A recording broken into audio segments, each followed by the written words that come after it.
What's up, everyone? Welcome back into our GCM NBA mock draft for 2023. We have moved all the way down. We're in double digits now. Number 10 pick. Nick is joining me from Dallas. You are very Dallased out. I actually really like that hat. Some people call it the salad hat because it's upside down Dallas, and so they think that it looks like it says salad. But yeah, this is Ben DiNucci, who used to be a quarterback for the Cowboys. He started this brand, and yeah, it's all over. They have connections with all kinds of different Dallas people, and a bunch of Dallas people will wear hats like this all the time. I like it. I think Chris Vernon would like it. He works with me. Anyway, that's beside the point. We're not here to talk fashion. We are here because it is time for the Dallas Mavericks to draft a player in the lottery to a team that already has some big stars, a team that is rumored to be trying to get LeBron James. Relax on the rumor. I know I rolled my eyes too. Don't Relax. worry. Relax. No. Relax. Do you want to get right to it? You want to should I just put you on? I'm going to sneeze. Whoo. But okay, let's put you on the clock.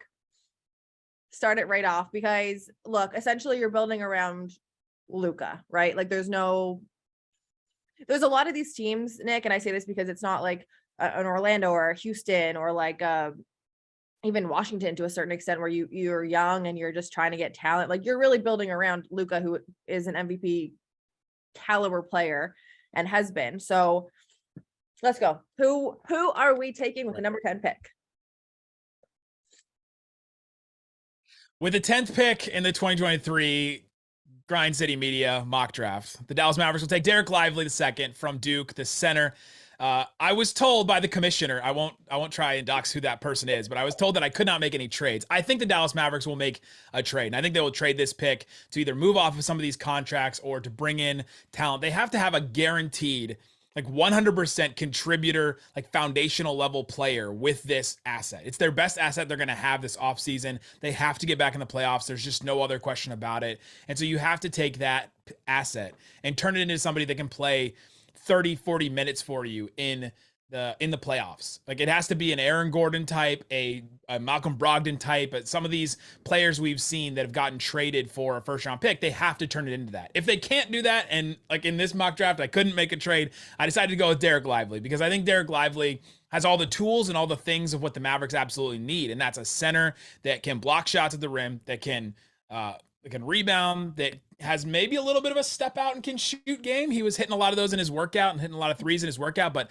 I just think he has all the tools to become eventually what they really desperately need, since Dwight Powell has been the Mavs starting center since 2017, which is shout out Canada, a very long time. Okay, let's unpack two different things. First off, let's unpack Dereck Lively II because he deserves a little bit, right? So if Dallas is to keep the pick, which again, I'm like, this mock draft, you're taking him. He's 7'1", 7'8" wingspan. He's the second longest wingspan, I think, out of this entire draft. He's only behind that number 1 pick. He's good mobility, athleticism for his size. He moves well. He shot 77% at the rim. He's a guy who like will catch a lob. And I mean, you're talking about a couple guys who can throw lobs, like you're playing with one of the best point guards in NBA history. Does he fit on this roster? Fits so well. I mean, just in the things that the Mavericks want to do. You talked about him being a lob threat. Luka thrives off of that. Anybody he can get in there, he can make them look good, make them look better. Unless it's JaVale McGee, apparently he can make anybody else look better in the NBA. But he's going to do a great job with him, and I think that they'll work out really well. Also, Kyrie, their number 1 priority this offseason is to re-sign him. I think he would work well with him in the pick and roll. And so you've got a bunch of options there. The Mavs defense that they want to run and are really committed to is this switching, rotational, like everybody just is all over the place on the court and running around. And he's got the foot speed and like the mobility to do that. He's not as much of a plotting center as a 7'1", like 200 plus center that you would think would be. Wow. He's not a 300-pound center or anything like that. He does have to add some bulk, but he'll be able to defend in ways that the Mavericks haven't had in a long time, that maybe since Tyson Chandler. Probably the last time, both separate occasions that Tyson Chandler was a Maverick. So adding Dereck Lively, I think, is really good.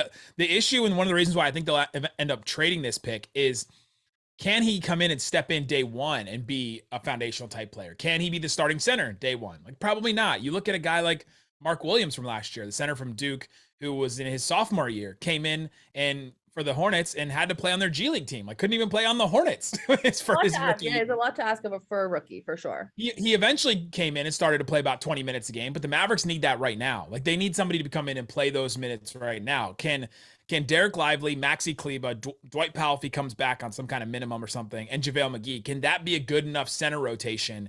And for like 4 or 5 years now, the Mavericks have tried this bullpen approach where they have, all right, we've got our stretch and switch big and Maxi. We've got our lob threat in Dwight Powell. We've got, they've got like these bunch of different guys, and it just hasn't worked for them. They need somebody that can come in and, for the love of God, rebound. Can I just get anybody that can get a rebound at all and come in and protect the rim? And they just haven't had that, and they need to go out and get that. And hopefully they can get it by trading the 10th pick. If not, then I think Dereck Lively's the pick.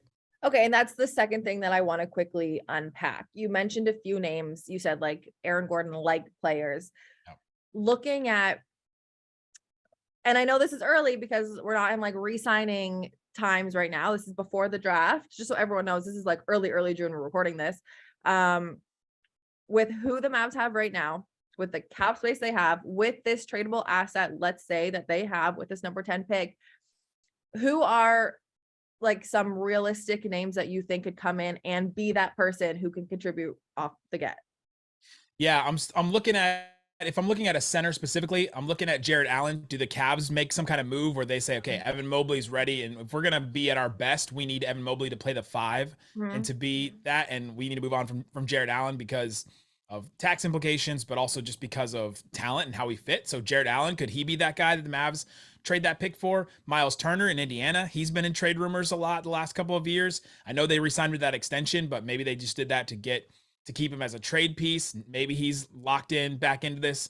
Now he had one of his best seasons he's ever had last year. So that's a guy that I'm definitely looking at as a target. And then you look at, I mean, there's Jakob Poeltl that could be a sign and trade type guy. There's other centers out there that could be available for the Mavericks. And so you're really looking at those guys. When you look at wings, there's a ton of wings all over the place that the Mavs could bring in. A lot of them are going to be free agents, but like, could the Mavs do some kind of Clint Capela, DeAndre Hunter combo from the Hawks? Because we talk about the new CBA, and there's this first apron, and now there's a second apron. The luxury tax is going to be, really, really tough. If anybody hits that for 2 years in a row, you're just going to be really held back on what you can do financially and what you could do with moving pieces and draft picks frozen. Like, there's just a whole bunch of complicated stuff. They don't want to hit that. The Hawks are going to hit that if they re-sign DeJounte Murray and keep that whole core together. So I think they have to move on to some of these guys. And if the Mavericks can bring in some of those guys, give the Hawks some guys their contracts will come off the books earlier than like a DeAndre Hunter and a Clint Capela, then maybe they can work together in that way. And those guys fill in the rotation where like the Mavericks haven't had those type of players in a while. There is a lot to unpack with this number 10 pick, because it just is not as simple as some of the ones that we have had earlier, where it's like, look, we need a point guard, we'll get a point guard. This is like, these guys need to win. We saw what happened at the end of last year. Yep. All right. Well, Nick, thank you. I hope you're right in either. You have 2 chances to be right. And I like when people come in for the first time in the mock draft and are right. So either they trade or they get Dereck Lively, and then there we go. It'd be a great pick, I think, eventually down the road. I wish that they had like made the playoffs and then had this pick, and then we'd be like, oh, that's a perfect, just need him for a couple years. And yet here we are where the Mavs are dealing with this. And thank you.